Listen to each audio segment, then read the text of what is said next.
Hi, this is a video that shows you how anyone can install your own ventilation system in your house. Installing a ventilation system like this means it's then okay for you to seal your house from external drafts, which will then insulate your house better and reduce your heating bills. And at the same time it gives you cleaner air, lower moisture, and stops you from getting any condensation on your windows. Now before I'd started, I'd never tried anything like this, so I was surprised at how easy and straightforward it was. It took less than 5 days in total, and all I really needed to do was to put some vents and tubes into the house, connect everything up, and turn it on. So as well as this video, which gives a summary of everything I did, I've also made lots of individual videos about the different stages, and you can find these on this channel as well. So as I said, it took less than 5 days of work in total, and the first thing I needed to do was decide where I would put the unit and the vents. That's both the internal vents inside the house and also the external vents where the damp internal air is exchanged with the fresh, dry external air. And then I needed to put all the internal tubing, or ducting as it's called, in place to link all of this up. Now for this house, I decided the best place for the unit was up in the loft, although many people also use a cupboard. I then got in touch with a company called BPC Ventilation, and sent them the plans for the house that came from the estate agents when we bought it.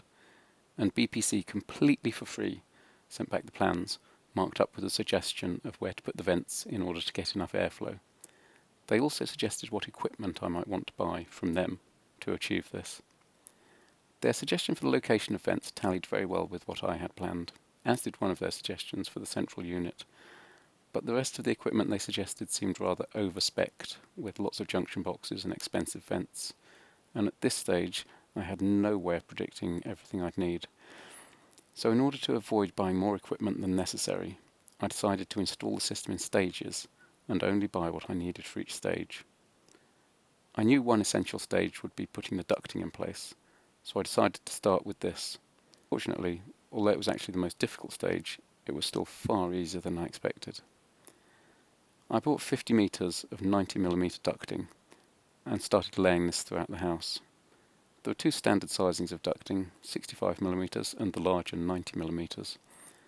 I went for 90mm because you need two 65mm pipes to get the same airflow as one 90mm pipe, and I felt in a retrofit like this house it would be easier to just drill one large hole for each pipe rather than having to drill two smaller ones. I also later found that using the 90mm tubing had the massive benefit of being able to fit directly onto the standard sized vents and tubing connectors that I could buy from Screwfix. And I could buy these generic fixings much more cheaply and easily than I could buy the fixings that were apparently designed specifically for domestic ventilation systems. So in the end this saved me a lot of money and hassle, and I was very happy with choosing 90mm ducting. The tubing to the upstairs rooms was very easy to fit, as it just needed to lie on the loft floor and go through these 90-degree pipe bends that I bought from Screwfix. The tubing to downstairs was a bit more difficult though, but I placed one tube through a built-in wardrobe and two tubes through existing voids, one going down to the bottom of the upstairs bath and the other going down to the boiler on the ground floor. And because I was using the wider 90mm ducting, I only needed one tube to go into each of these places, although there would actually have been plenty of space to fit multiple tubes as well. Once I'd put enough tubing in place, I bought the MVHR unit. Now this I did buy from EPC Ventilation, along with the manifolds which allow you to connect the unit to the multiple ducting tubes. And I also bought 10 metres of large 125mm insulated ducting that would enable me to connect the unit to the manifolds and the unit to the external vents.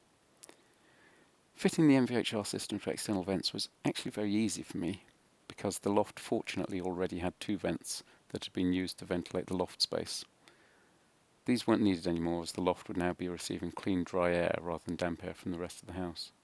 If I hadn't had this though, I would have simply created vents in the walls or the eaves, or even used the redundant chimney that had previously been installed to vent an old Rayburn cooker in the kitchen. So I then connected the unit to the manifolds that would lead to the ducting going around the house. And I've actually left the unit freestanding in case I want to move it for any reason, such as to change filters. I didn't realise this at the time, but this seems to have been a good idea, as I've since heard from other people that fixing the unit in place can create access problems later. So once all the tubing was connected up, I just had to wire in the unit. This was not difficult, and I decided to put the switches in the boiler room on the ground floor. So all I had to do was to feed a cable from the unit in the loft down next to the ducting that went to the boiler room, and then wire everything in just as it was explained in the instructions with the unit. Then finally I had to attach the drain plug for the condensation from the unit, which fortunately could easily go down to the overflow pipe in the bath below. And then I was set. I turned the system on. It all worked surprisingly well. I then fitted the remaining ducting to make sure all bedrooms were ventilated, and I was really pleased to see that the humidity in the house went down from around 60% to close to 50%, and we stopped having any condensation on the bedroom windows in the morning, even though it was the middle of winter. So I was delighted, and the final thing I did was cover the ducting in the loft with insulation so that the air flowing through the system won't lose heat in the winter. We've now had this system going for over 6 months, and I've been able to block up all of the previous passive ventilation that had been important for reducing humidity, but that was terrible for losing heat and increasing our heating bills. We've also had persistently lower humidity in the house, cleaner air, and no condensation on the windows at all. So I hope this has been useful. Do message me if you have any questions, as I'm always happy to talk about this, and good luck with your attempts to improve your house and lower your heating bills and carbon footprint.